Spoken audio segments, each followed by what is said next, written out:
Bismillahirrahmanirrahim. Assalamu alaikum. My name is Shoaib. Thank you very much for the introduction. First and foremost, I didn't have any protein. I'm just taller because I'm standing on a podium. So I'm too short for the actual platform. So please don't mind the extravagance if I look too tall. I'm not. I'm very short and proud of it. First of all, I want to say thank you so much to Fika for organizing this event. I personally didn't expect it to turn out. Alhamdulillah, we got a lot of positive reception.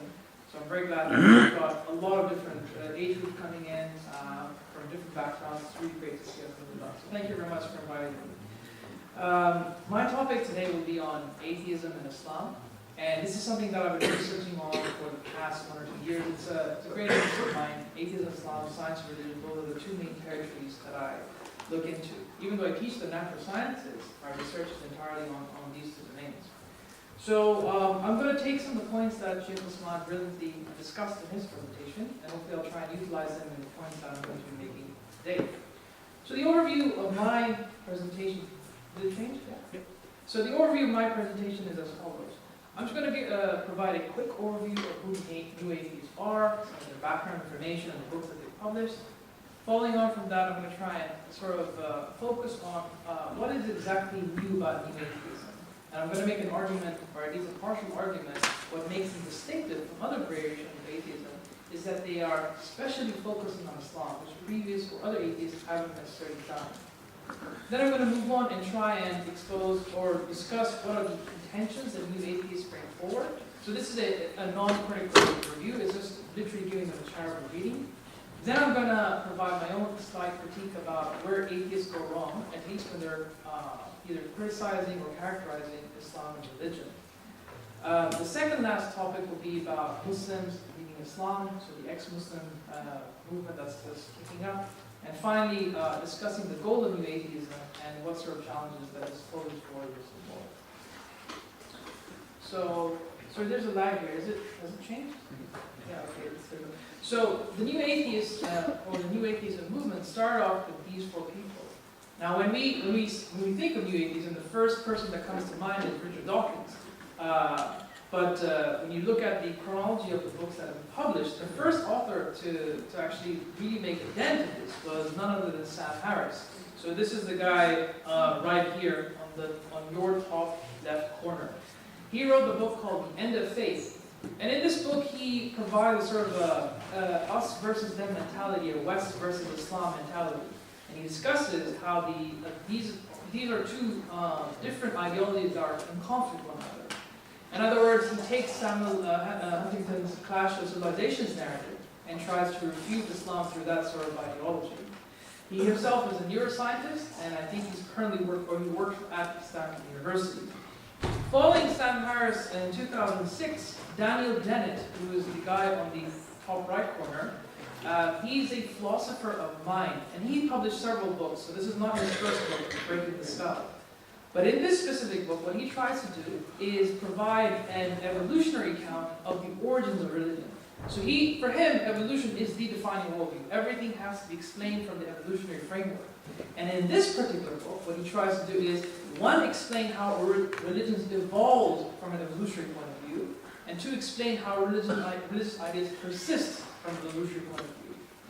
Following this is the infamous Richard Dawkins, who is a biologist. I think now he's retired and he's still giving speeches around the world. Oxford academic, and he wrote The God Delusion. I'm sure many of you know this book. So it's an interesting read. I mean, the book is very easy to follow through, which is why probably adds towards his contribution and success. And he tries to provide sweeping arguments against religion, Islam being one of them, Christianity, and Judaism as well. Following that is the last member, Christopher Hitchens, and unfortunately he passed away in 2011. In his book, God is Not Great, which is a wordplay on Allah Akbar. He's just trying to say that God is not great, as a negation of the Adhan. And in that book, he follows a very similar narrative as Sam Harris. What demarcates Hitchens from the other 3 is that the first 3 come from a scientific background, whereas Hitchens was a social political commentator. So he focuses more on that when criticizing Islam in one of the chapters. So that's an overview. Now, New Atheism starts off with these people, but doesn't necessarily end with them. Collectively, they're known as the Four Horsemen. This is a title that was given to them based on media outlets. But there is an extension to New Atheism of people you may not have heard of. These include people like Professor Lawrence Krauss. Lawrence Krauss is a theoretical physicist, and he wrote a book, a very interesting book called A Universe from Nothing, where he argues the universe literally came from nothing, which has been criticized, but we can get into that later. Michael Shermer, who is an editor of something called The Skeptic Magazine, where he discusses about his atheistic views. He's an expert on mind, consciousness, those sort of cognitive studies. The next on the list is Victor Stenger, and he passed away recently as well. He's a theoretical physicist, and he has written several books on science, religion, and atheism. And finally, A.C. Grilling, who I think is British, and he's a philosopher, a professional philosopher. And he's also written a few books on God and humanism and atheism. So the new atheism isn't just restricted to the first part that I mentioned. It's still a growing movement, and you have many new faces coming up. Now, keeping that in mind, what I wanted to do was, at least initially when I was looking at this topic, why are they called new atheism? What is exactly this thing about them? And some people argue that the newness about them is their books, their extravagant rhetoric, it's their public TV appearances, or the millions of copies of books that they've sold. But I think that when I was drilling down further into this, I realized that some authors reached a startling observation. And they came to the conclusion that what seems to be new about new atheism is that they haven't spared Islam from their criticism. So I'm going to share 4 quotations by 4 different scholars to sort of make this point. The first on this list is somebody called Ian Markham. He's a priest and a Christian thinker. This is what he has to say. Harris is the worst. He makes Islamophobia a central part of his message. Hitchens comes second. To his credit, he recognizes that the bad aspects of Islam are also found in Christianity and Judaism. In fact, for Hitchens, there are no good religious traditions. And, for Dawkins, Islam is an illustration of the strange and bizarre behavior of religious people. And this is an interesting quotation. It is interesting to note how both Harris and Hitchens support the American war to Iraq primarily as a result of their deep prejudice against Islam. I'm going to go on to the next thinker. So Tina Beatty, she's written a lot on Christian ethics, Christianity, and feminism. And this is what she has to say. She writes, today, new atheists are as hostile towards theologians as the most militant Victorian scientists were, but the battle lines are still drawn between 2 protagonists. So she's talking about the Victorian times. Christian men of God and Western men of science, in a way which reflects little of the plurality and diversity of other worldviews. In the 19th century, the religious other was made of all those barbarians and savages who littered the imperial globe with their presence. Today, it is Islam which constitutes the religious other, and it is still represented as a barbaric force to be conquered and civilized by the imperial powers of reason and progress, hinting that Islam needs a revolution or an enlightenment of itself.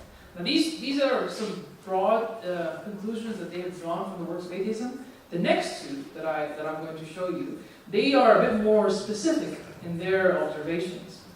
This is Professor William Emerson, and he's a Christian thinker.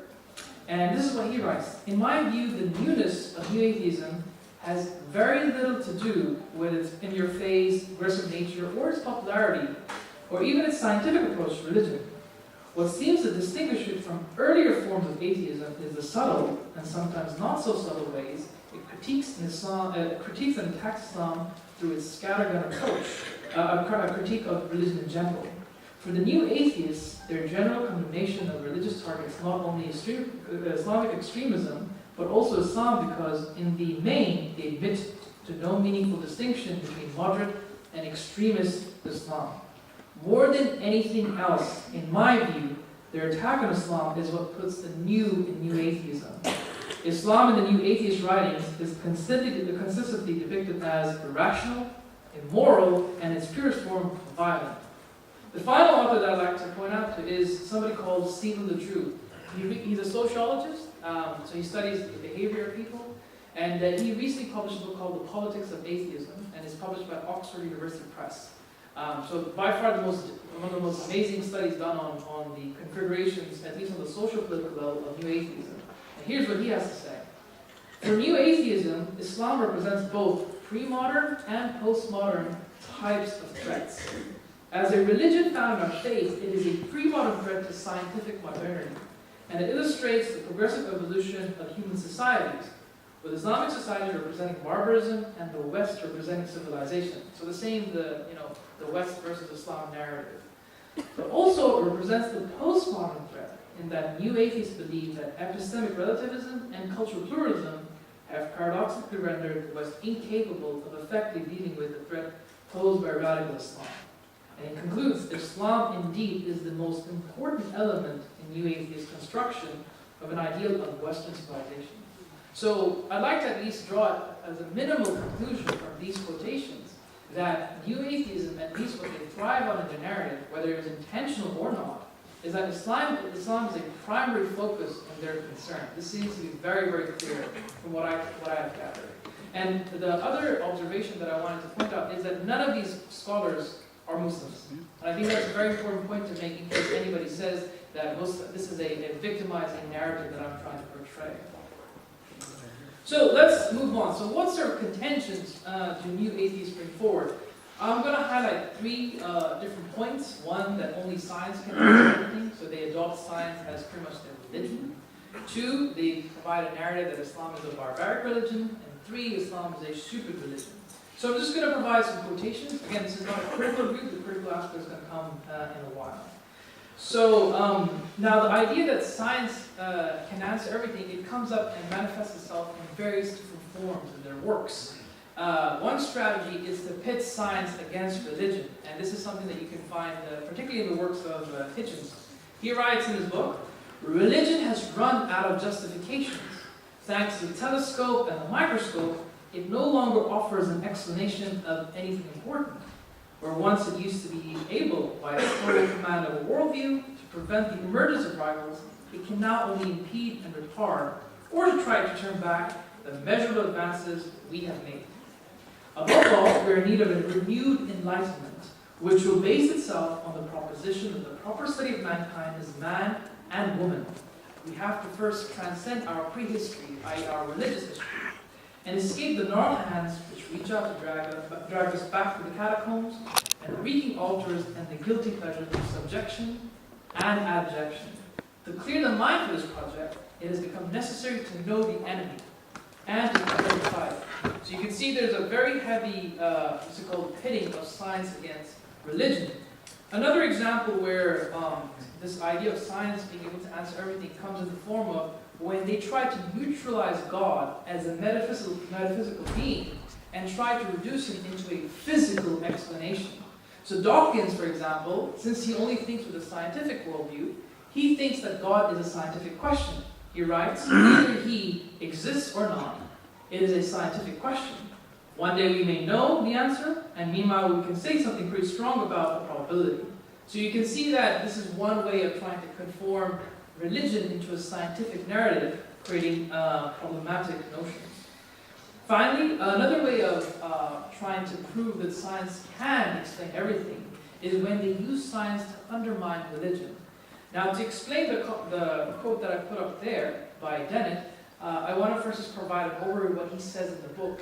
In his book, which I showed earlier, Breaking the Spell, as I mentioned, he tries to provide an evolutionary account of one, how religions were born, two, how religions persist from an evolutionary framework.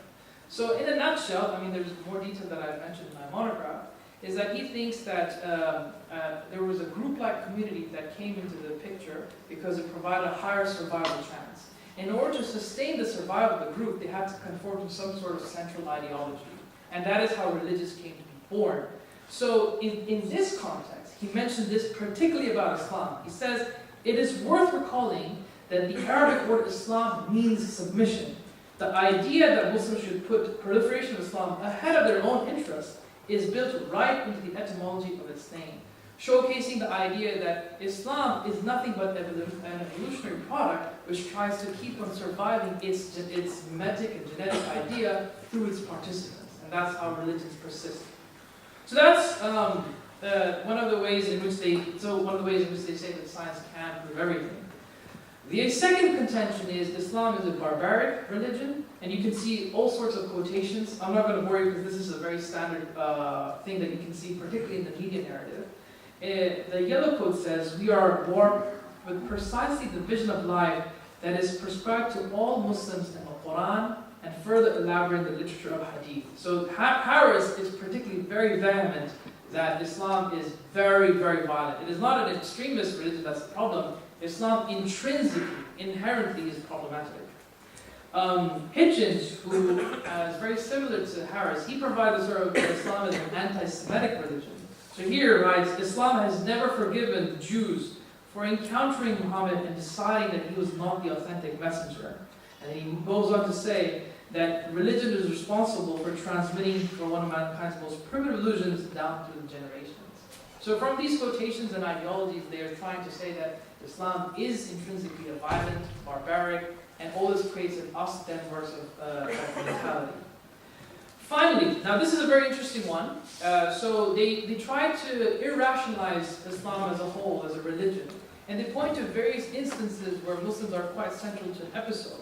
So for those of you who don't know, I'm just going to provide some context. There was an episode in Nigeria back in 2009 where Nigeria decided to stop, or they have problems with accepting intervention from USA to provide some polio vaccinations.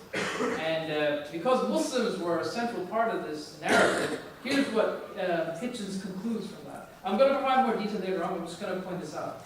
In northern Nigeria, a country that had previously checked in as a provisional polio-free, a group of Islamic religious figures issued a ruling or fatwa that declared polio vaccine to be a conspiracy by the United States and, amazingly, the United Nations against the Muslim faith.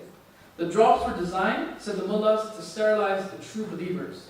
Their intention, in effect, was genocidal. Nobody was to swallow them or administer them to infants. Within months, polio was back, and not just in northern Nigeria. Nigerian travelers and pilgrims had taken it as far as Mecca and spread it back to several other polio-free countries, including 3 African ones, and also faraway Yemen. So, using such episodes, what he's trying to show is that Islam is stupid. It's a stupid religion, stupid followers, they're not clearly blind. So these are the broad, I say, observations that I at least got from their works. Now it's time to critically assess where they're going wrong. So I'm going to look at 3 key points that I think are gravely problematic in their narrative. One is the distinction between science and scientism, and I think this is a distinction that's very important, particularly when you look at science and religion. Second is this idea of scriptural reductionism, and finally, scriptural selectivism. I'm going to start off with the first one. So there is a categorical mistake in confusing science with scientism. Now, as the Shaykh pointed out, science is a method. It is a method of inquiring about the natural world. It is built on a few certain presumptions. You apply those presumptions, you get some data from the observable world, and you try and draw a narrative out of it. It is a method. Scientism, on the other hand, is an ideology. It is when you believe that science can answer absolutely everything, every sort of question that can be asked can be answered one day by science. This is pretty much a grandiose version of science and taking it beyond its epistemic limits. Now, there's a whole course that we can do on the nature and the limits of science, and it has been pointed out by Shaykh Usman in his talk earlier. But I'm just going to provide a few examples of how science is a limited method in of itself. So science, first of all, is based on a few presumptions.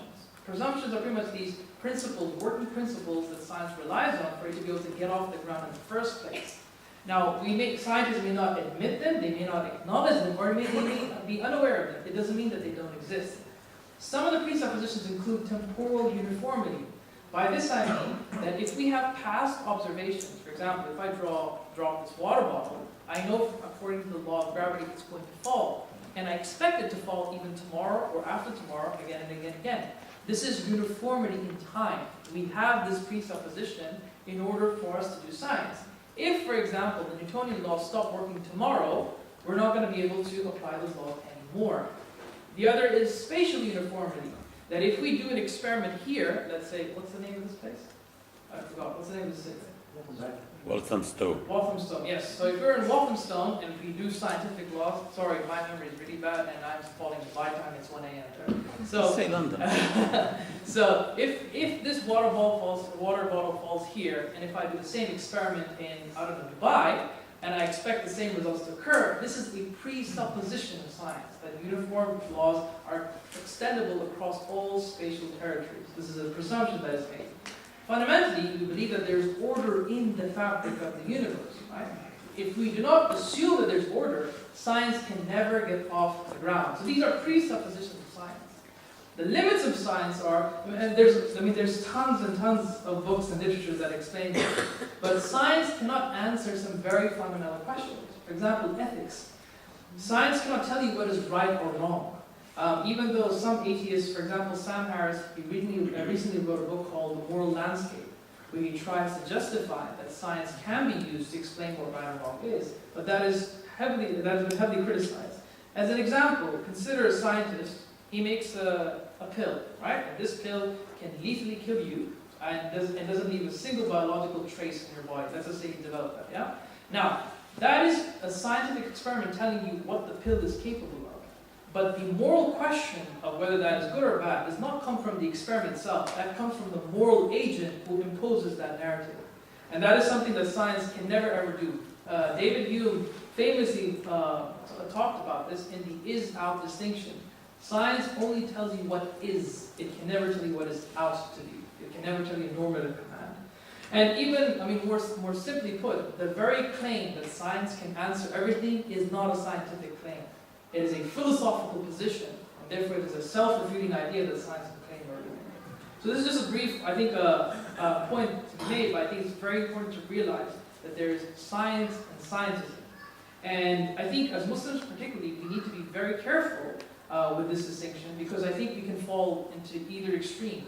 On the one hand, we can fall into an anti-science narrative, where we believe that science has nothing to do with our world whatsoever. And on the other hand, we adopt the scientism worldview, and then we try to conform our entire theology according to science. And that can end up in a lot of problematic notions. For example, scientific miracles in the Quran, where we try to use science, we say, wow, there's so many scientific miracles in the Quran, but there are in fact none. So the balance, I think, is in between. The balance has to be in between. And there's a hadith which I put up here to sort of show the balance that we need to always adopt. In the hadith it says, reflect deeply upon the creation, but do not reflect upon the essence of the Creator. Verily, His essence cannot be known other than to believe in it. So what the hadith is just trying to say is that Allah is, remember, an infinite being. He's beyond any finite capacities. Human beings, on the other hand, we think in a finite manner, we speak in a finite manner, our conceptions are in a finite manner. We're very much bound by infinity. And you can never actually contain infinity in a finite medium, ever. So because of that, if you try to do that, you're going to end up with a lot of paradoxes when you start thinking about God a little bit too deeply. I mean, infinity as a mathematical concept has driven a lot of mathematicians insane. Imagine thinking about God, right? So that's why they always said to understand God, or to get closer to God, look at how God has ordered and structured the world around you. That is why if you look at the golden age, or the golden days of Islam, the reason why people were so enthusiastic about the world was it allowed them to understand how God infused the world with order, to understand sunnatullah, as the Shaykh mentioned, the idea of how God orders and habituates regularity into the universe. So this is, I think, the correct balance, where we take what science has to say, but also understand its limits. The second critique that I would like to mention is this idea of scriptural reductionism. Now, let me first go back to the Nigerian incident before I explain this. Hitchens was just trying to prove from this Nigerian instance that you have a Muslim event, and this is obviously a very bad thing that these Muslims have done, and it's bad because it's done by Muslims, and Muslims are bad because they follow Islam, and Islam is bad because it's in the Quran and Hadith. This is the narrative that they follow. Okay, this is scriptural reductionism. Now, of course, at any given event, of course, there's an Islamic element to it, in that there may be some Muslim involved in the picture, there may be some Islamic narratives in the picture, but there are many other factors which atheists very conveniently like to remove from their narrative. An event has cultural factors involved, it has social factors involved, psychological, political, economics. What they want to do is just ignore all of that, focus on the Islam part, and then trace it back to Scripture. right? Now, the Nigerian instance that Hitchens was talking about earlier, I actually did some research on this, and it turns out that Hitchens, as expected, simplified a lot of the event's details. First of all, of course, there was a problem with Nigeria. The members of the Nigerian committee did have an issue with the foreign aid, but largely because, first of all, there were two wars that just occurred in the Muslim world, one against Afghanistan, one against Iraq. So the people of Nigeria at the time were already quite anti-American in the attitude of their psychology, right? That's the first thing. Number two, the sparks of it being problematic was not because of a religious assimilation, it was because of a scientific one. Some local scientists in Nigeria, who were quite popular in Nigeria, they believed, I don't know what the evidence was, but they believed that these polio vaccinations had certain compounds that would lead to infertility. So it was actually a scientific reason why they were a bit skeptical about this vaccination aid. And contrary to what Hitchens said, that the mullahs were responsible for this, you can find many fatwas online by various bodies, including from Mecca and from local organizations within Africa, where they said that vaccinations must be done. It must be the case. So this is obviously conveniently removed off from Hitchens' narrative. And that's why I think it's very important to realize that whenever they criticize an event, what exactly is being missed out in the entirety of the picture. My final criticism is scriptural selectivism, which is they provide a minimal nuance or minimal attention to detail.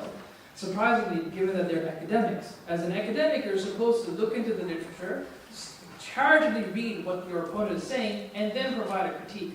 But look at these observations. Sam Harris spends 5¼ pages literally quoting verses one by one, stacking them up one by one after another, to prove that Islam is a barbaric religion, without looking at the historical context or the surrounding thematic context of the verses, i.e. the verse before and after. Hitchens, who, and he became a muhaddith in one day, so he looks at Bukhari's methodology in 6 sentences, like he was that much of an expert. So he looks at it in 6 sentences and simplifies, yep, this is pretty much trash, there's some problematic hadith, therefore we can dismiss the whole thing. Not realizing that we have 1,000 years of scholarship involved, where we look at the isnad, the matan, the usuls involved in trying to explain whether the hadith is sahih, etc., etc.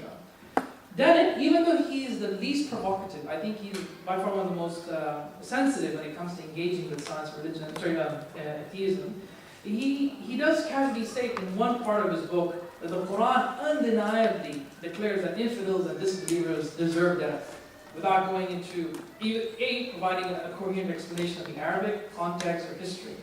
And finally, Dawkins, he taps into this idea of abrogation, nasakh mansukh, for those of you who are familiar with the Arabic, and he explains that how there's this concept in Islam where certain verses superseded previous verses that were previously revealed, and this is the source of why Muslims are so barbaric and violent, and that's the trace of this scriptural problem. Not realizing that when you actually check what's his reference, it's a book, it's pretty much one author, Patrick Sukidu, who is known to be an anti-Islam propagandist and has been criticized severely by other scholars. So you see it's a very selective reading list and a very selective way of looking at Islam, and I don't think it's a charitable reading whatsoever. Now, I want to move on to explaining why Muslims leave Islam. I think this is the most important slide for everyone here. There are 2 things that I want to look at. Number one, just explain the general factors, what are the factors that provide the stimulus for Muslims becoming atheists. And 2, who are the contemporary faces of new atheism, of ex-Muslim atheism? So from my review of the literature, there are 2 main books that look at how and why Muslims leave Islam. The book on your right-hand side is Arabs Without God. That looks at ex-Muslim atheists in the Middle East, so in an Eastern context. So for most of you, I don't think this is not applicable to you. The one on the right, Apostates, written by Simon Cotty, this is a review of Muslims leaving Islam in a Western context, UK, USA, Canada, right? Now, both of them generally agree on a large number of reasons why people leave Islam, but there are some socio-political differences regarding freedom of speech and etc., which we don't need to entertain here. But overall, they have some corroborative narratives. So there are 2 different, I divided these into cognitive elements and non-cognitive. By cognitive, I just mean anything to do with reason, very much, right? So some people left Islam, some Muslims leave Islam because they find proofs for the non-existence of God, be it from a philosophical angle or a scientific angle. Some people left Islam because they didn't want to listen to mullahs, they wanted to read the text themselves, so they read the Quran, they read the Hadiths, they found some problematic verses, so they decided to leave Islam, this is bogus enterprise. So those were some of the reasons put there. And bear in mind, most of the interviewees are not theologians. They're just, they just try to approach the text themselves. The non-cognitive elements include stuff like social cultural elements, familial problems, trauma. So these may include like a parent who's very religious, but then obviously is hypocritical, so doesn't follow through with what he's saying. Abusive, you've got abusive families sometimes. Trauma in the sense that some people were so shocked by the 9/11 trauma, they bought into the Fox News narrative that this is, of course, it's because of Muslims and Islam, and etc., etc. So these are some of the various reasons. I mean, there's a lot of literature that you can get into, but I definitely recommend that you have a crack at that. There's a lot of good work coming out on this. Now, the most important part here is that the link between ex-Muslim atheism and new atheism is that the thing that affirmed, that validated their belief, was reading the works of new atheists, Dawkins, Hitchens, etc. And this is an observation made by Simon Cuddy in his book. Here he says, reading the work of atheists and agnostics was a fundamentally validating experience for respondents. Their own intuitions were correct, they were sound, their doubts had substance, and this recognition empowered them to move forward and to finally renounce Islam. It gave them the self-confidence to disavow. Because it legitimized their doubts, and with that legitimate and newly found self-confidence, their sense of guilt and anxiety began to fade. They were surely right in doubting Islam, so there was no reason to feel guilty or anxious anymore. That is why they thought, although their feelings were always tuned with this. So this is a clear evidence that if you want to engage with people who are having doubt and faith, begin to take their concerns quite seriously. Now, what's very interesting, just like you have representatives of new atheists on the front, we are now also gaining, and there is a growing movement of ex-Muslim atheists. I think in the UK you have the Council of Ex, was it the Council of Ex? Yeah, so that is, and then I think Namazi, she's behind that, right? So in the past few years, I've tried to see what sort of publications have come out by ex-Muslim atheists. These are some of the more recent ones. Atheism for Muslims, this came out last year. The year before that, Ali Rizvi, he's a Canadian Pakistani Muslim, or ex-Muslim. Then you have Hirsi Ali, I'm sure most of you have heard of her. She's a very famous ex-Muslim atheist. And 2014, Armin Navabi, he wrote the book, Why There Is No God. Now, I mean, the faces of the ex-Muslim atheism are still growing. These are not, this is not an exhaustive list. But what I wanted to point out is that there's now growing literature of ex-Muslim atheism, which we need to worry about. And for me personally, as a Muslim, so I'm taking my academic hat off and now putting my Muslim hat on, for me this is a bigger concern than new atheists. The reason why is because these guys are shown a lot of respect, particularly in Western context, because they made the bold decision to leave Islam. So they're the enlightened thinkers who left the religion, right? So they're treated as if they're the representative of Islam to the other, to non-Muslims. And I think this is a narrative that we need to be very careful of and pay a lot of attention to. For example, Hirsi Ali, she's written several books, and now she's a lecturer of Islamic studies at Harvard. So yeah, so this is something that you really need to take seriously. Armin Navabi, the book on your very right, the white book, Why There Is No God, 20 Reasons. Now that book is a very flimsy book. I found it to be very poor as a narrative. The reason why I point him out is because he has an organization called Atheist Alliance, if I'm not mistaken, and that has 2 million subscribers around the world. So they are definitely making a movement. They're definitely making an impact. These are not small people. These are people who have come out from the religious tradition, or the Islamic tradition, left Islam, are taken quite seriously by new atheists. I mean, nearly all of those people are very good friends with Dawkins, right? Nearly all of those people on the list. And what's very interesting, now here's the point that I think we need to reflect on as a Muslim society. I read upon all of these texts, and here's what I found. Navabi, the guy whose book was on the very right-hand side, he mentions in his book that he nearly committed suicide when he was, I think, about 10 years old, because somebody told him that if you die before you are 14, you will die as a miskin, as an innocent. You will not have any sins upon you. So when you die, you're going to be a clean slate, and therefore God is going to accept you to heaven. Not realizing that somebody misinformed them, and somebody should have told them there comes with a lot of extra qualification criteria. That's not the only thing, right? Or that's even a false narrative. Heresy, for example, she mentions in her book that she was stopped in asking too many questions, right? Because she was regarded as this might be feeble faith, very weak faith, by her parents. This was done by her parents. Heresy also went through FGM, female genital mutilation, right? So the reason why I'm pointing these out is because what it illustrates is that sometimes we are the problems ourselves. We create certain issues that lead people to leaving Islam, right? Another instance not mentioned on this list is some interviewees in those two books that I mentioned. They said that sometimes they found some opinions or fatwas that came up ridiculous, quite stupid to be frank. An instance is when a certain scholar from X place, right, he said that he came up with a fatwa that tomatoes and cucumbers need to be segregated in the grocery store. And the reason why he said that is because so in Arabic, in any language, right, you have male entities and you have female entities, right? So he said that I think the tomatoes are female and the cucumbers are male or something like that. And because they're opposite sex, you have to separate them. They cannot be mixed. So, and of course, I mean, when you have fatwas like that are beyond, reason and rationale, what do you think you're going to make Islam? A joke. It's going to become a mockery. Of course, this is what's going to happen. So we need to take some of these things seriously, and we need to reflect in our own communities whether the source is actually from our side rather than being an external thing. So that's a discussion that I think we need to really have open and try and really come to some definitive answer at some point in the future. And finally, I'm just going to conclude my session off. What is the eventual goal of New Atheism? Now, I'm going to refer back to Ledru, the sociologist that I mentioned earlier on. He has some very interesting conclusions which I seem to concur with.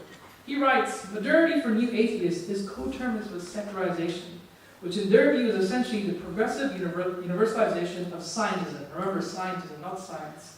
That is, the authority of science within political institutions, but more importantly, the adoption of a scientistic worldview by individuals to such an extent that it becomes culturally dominant. And how do they intend to achieve this? The Drew also provides us with a response. He says, New Atheists adopt three central strategies. Number one, to discredit religious texts. And bear in mind, he said text in the beginning. Religious text as the very first thing. To discredit religious texts, institutions, and leaders. Two, to persuade others to adopt a worldview defined by scientism. And three, to build a sense of community and a positive collective identity for atheists in order to encourage them to come out. Right? So if you pay attention, so my whole narrative followed this template. That their strategy is that to promote science, and more importantly, scientism, and two, to discredit religious texts, institutions, and its corresponding leaders. It's a two-way strategy. And then allowing themselves to replicate amongst others, which is what we see in the manifestation of ex-Muslim atheists. So I'm just going to conclude there. That's a summary of my presentation. Thank you so much for listening to me. I really appreciate it. I look forward to your questions. Bye.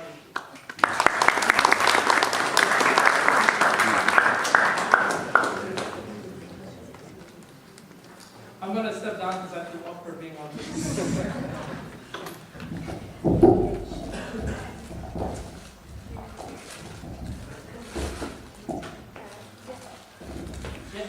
Thank you, brother. Just a comment.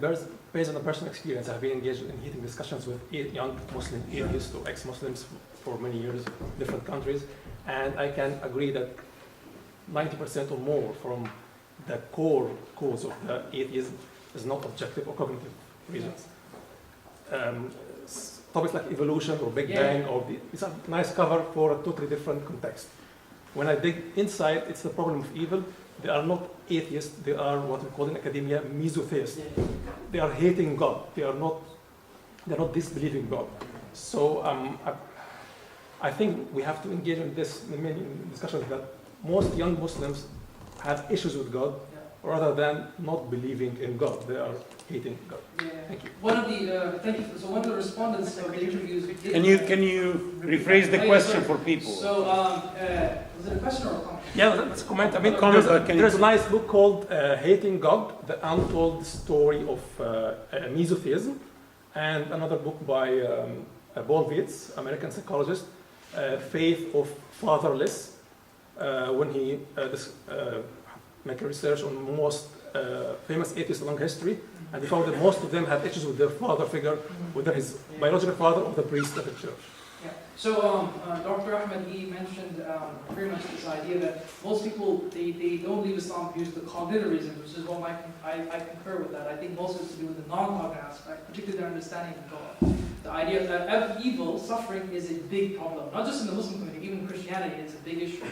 You have millions of people dying of starvation, horrendous horrors. Khashoggi is an example, the recent event, right?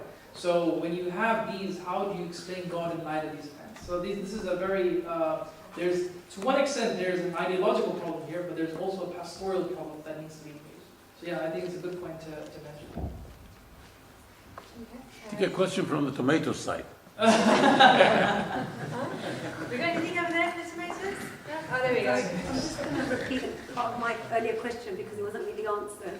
Maybe it was not as relevant then. But I think that we're not accepting as a community this is quite a real danger. I have met youth who have had doubts, and I met somebody who suddenly, over the course of a few weeks of watching Lawrence Krauss videos, started to develop huge doubts, brought to the very brink. And she was in pieces, and she was at despair. She didn't know how to deal with that, and that was very sad to watch when we sat and we discussed some of these arguments.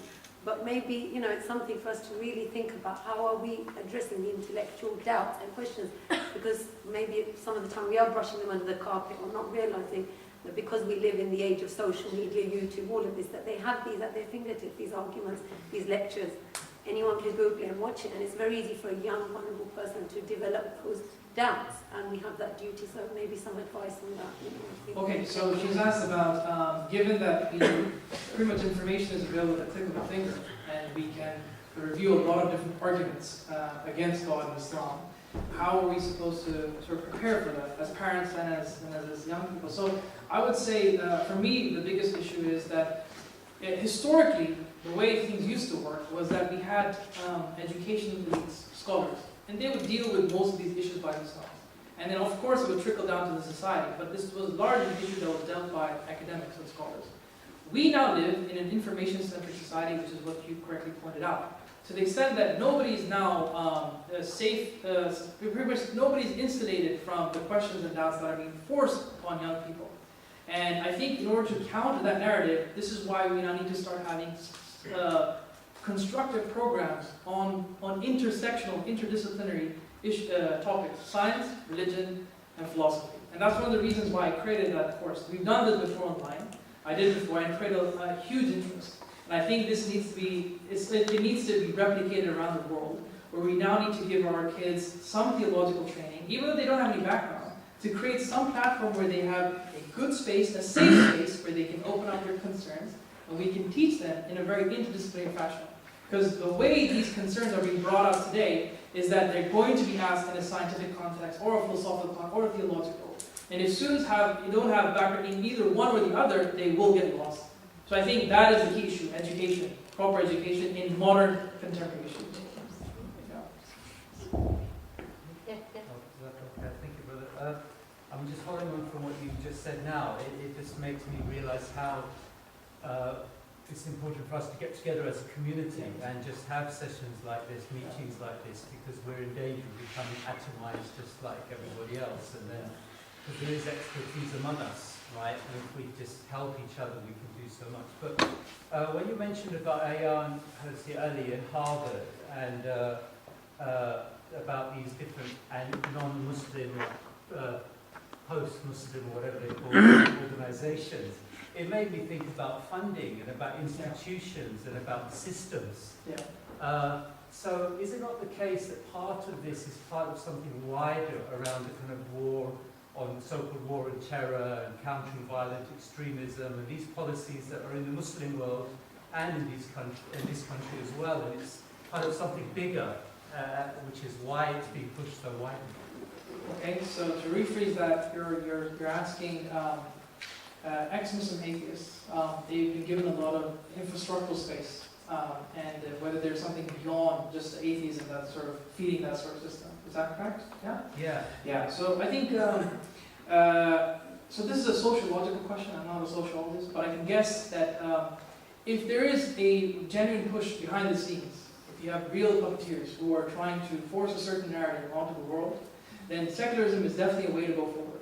And how do you do that? You take representatives of that religion, find them, and then convert them, and then use them as edifications in that society.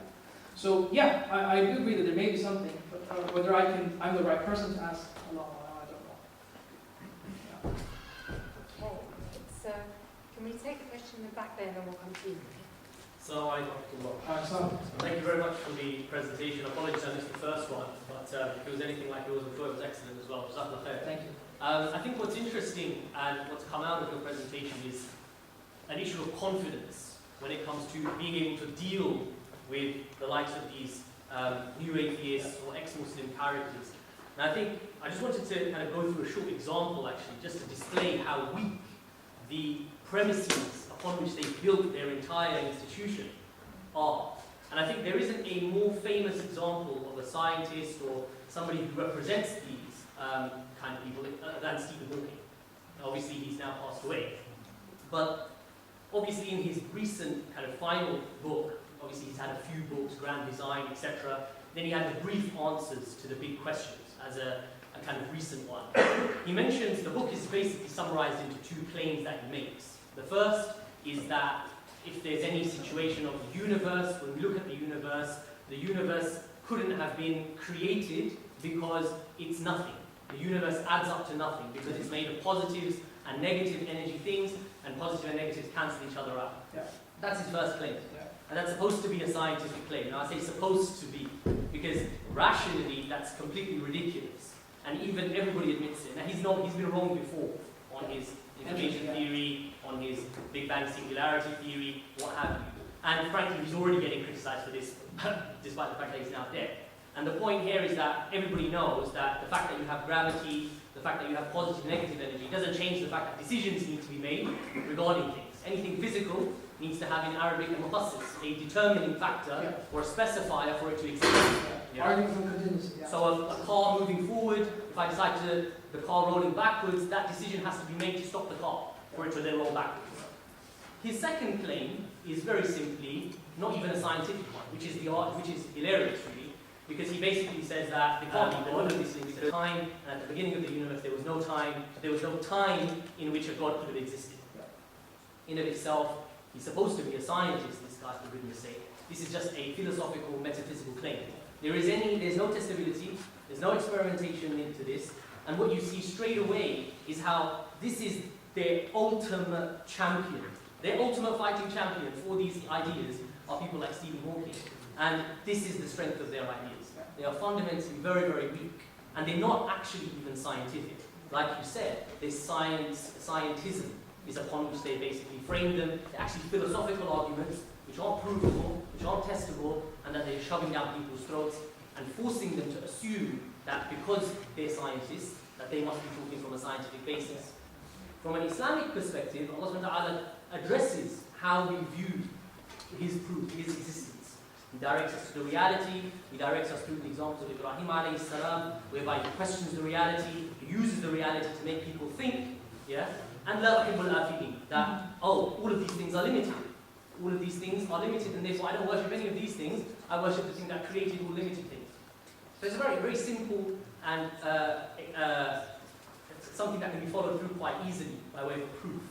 And that's because it links to the rational basis of the way we think as human beings, as opposed to this convoluted scientific method which in of its reality isn't even being followed by those scientists. So I just thought I'd make that comment, inshallah, just to, in terms of Muslim youth, not being scared. I think it's important. You've got to be confident that in Islam, tibyanan li kulli shay, in Quran, this is not something that's the answers have been left out of, that you can't find the answers to your problems in there.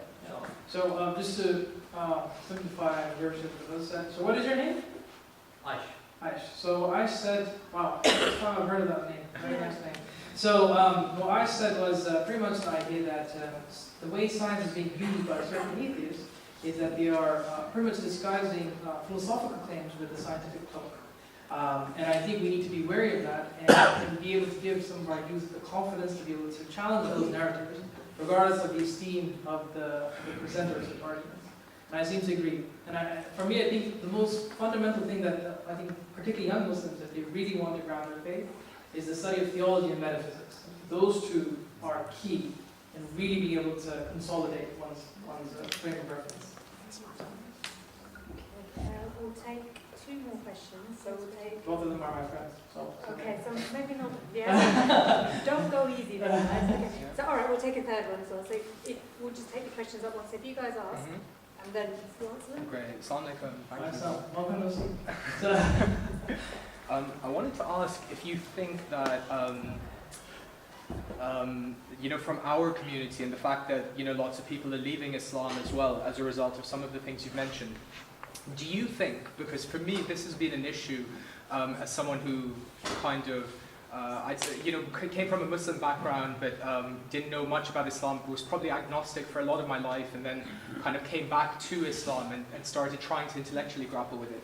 Do you feel that there's a problem in establishing the bounds of orthodoxy within Islam? Like, what is legitimate Islam? Because I feel like we take a bit of a deconstructivist approach, which is a very kind of ultra-liberal left type of approach on lots of issues, where if you look at a very mainstream, debate will be that, ISIS are talking about chopping hands on the streets and throwing people off rooftops. And then, the counter argument is, but ISIS doesn't represent mainstream Muslims. That's not our interpretation of Islam. And then the justification for that will be that, there is no, essentially, it's really murky what comes under Orthodox Islam. And I feel that those bounds, at least for the masses, it's very difficult for us to understand what does come there, particularly with the, the lack of clarity between what falls under maybe fiqh and what falls under aqidah. An example of this is people being excommunicated for having beliefs about maybe evolution or other issues, which, like my question is, should they impact your belief or not? Should they kind of excommunicate you from a society? And is there a problem between us being able to put boundaries on, sure, this is acceptable and we can really navigate here. We can accept a very, very broad spectrum of belief and extrapolation within this field, but this stuff is going too far for us. Does that make sense? Yeah. Okay, so it's a That's a big heavy my head question. is exploding. But okay, we'll get to you. Yeah, so your title was Islam and Atheism, right? But I think you focus too much on new atheists because there's also a class of old atheists, Karl Marx, Sigmund Freud, and they use actual intellectual arguments. Yeah. And I think this is probably where you come a bit more as well because you've got a social science background. Like, if you notice, because I did physics for my undergrad, right, and then social science for my master's. There's actually more atheists in social sciences than there are in sciences. You actually get a lot of, they could be Christian, Muslim, whatever, but you have deists and Hindus and all that stuff in sciences. In social sciences, virtually no beliefs in God at all. And their arguments are actually more sophisticated as well.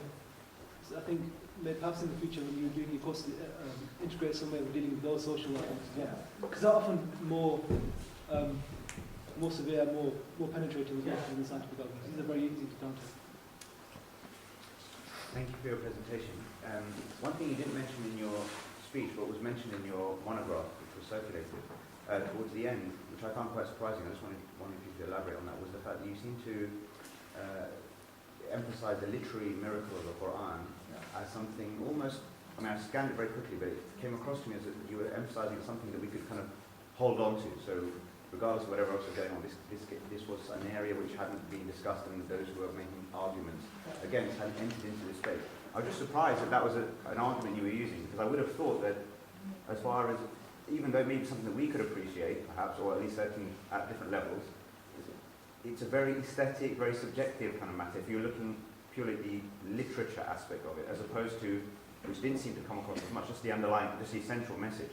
So I just wondering if you could elaborate a little bit on that, and just related to that perhaps, in the medium to long run, do you see, in terms of how this debate will pan out over time, do you think that it will ultimately be an issue of us being able to contend at that highest level of theology and theological, philosophical, metaphysical kind of engagement? Or do you think that actually, for the possibility of Islam to actually flourish in society, it will probably rest more on us being able to present a moral and ethical vision for society, just to deal with people's practical problems, practical issues, almost to deal with the fact that the increasing symptoms that we see of a godless kind of state of living? Yeah. Okay. So I'm just going to summarize and then answer the question for you. So you mentioned, are there boundaries of orthodoxy, or should there be boundaries of orthodoxy? Communicable boundaries, things that are clearly communicated to, let's say, the masses, or even to people of knowledge. Okay, so the idea here is that are there any fixed boundaries within orthodoxy, be it in jurisprudence, fiqh, or Quran, aqidah, however you want to call it, which can then be passed over, through which we can get a sensible frame of reference in which we can guide our narratives, be it in science, philosophy, or whatever the case is. Okay, so first of all, in a postmodern era, we're living in a world where relativism is pretty much the marking point of anything. So every perspective counts. And I can see this even in my own group of circles in academia. So things that were traditionally labeled as heretical are championed today as beacons of reason. That is, I think, because of the postmodern narrative that's come out. But to answer your question short, because that is not entering theology, which is not the topic today, but it is a sensitive topic, that's why I'm just trying to keep it short. If you study traditionally in a madrasa or whatever, if you go through a fine-tuned program, you can see that there are general broad frameworks of where the orthodoxy lies. This does not mean there are no nuances in the tradition. You will see several nuances, several different things on certain points. But there is a scope in which we can call orthodoxy.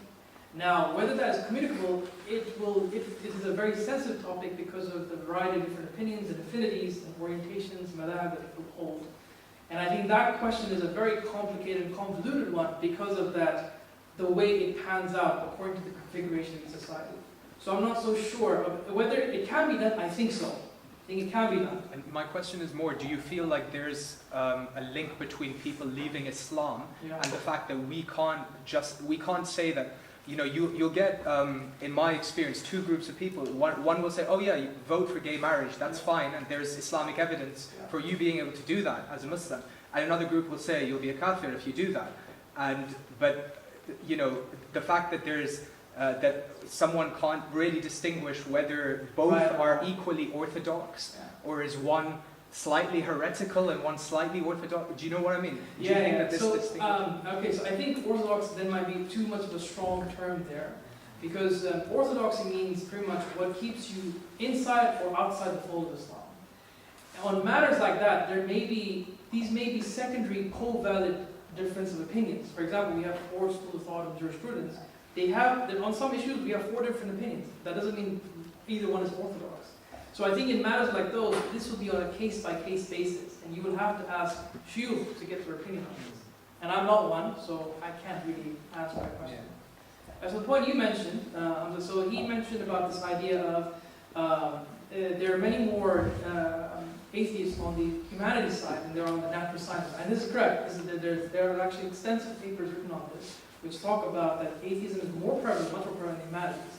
And they always offer much more sophisticated arguments that we don't have maybe in necessarily new atheism. It's correct. What is very interesting for me as an observation, that I think the champion of atheism, at least in the past century, was Nietzsche. And yet none of them refer to Nietzsche as a standpoint, because I think he is conclusive. Huh?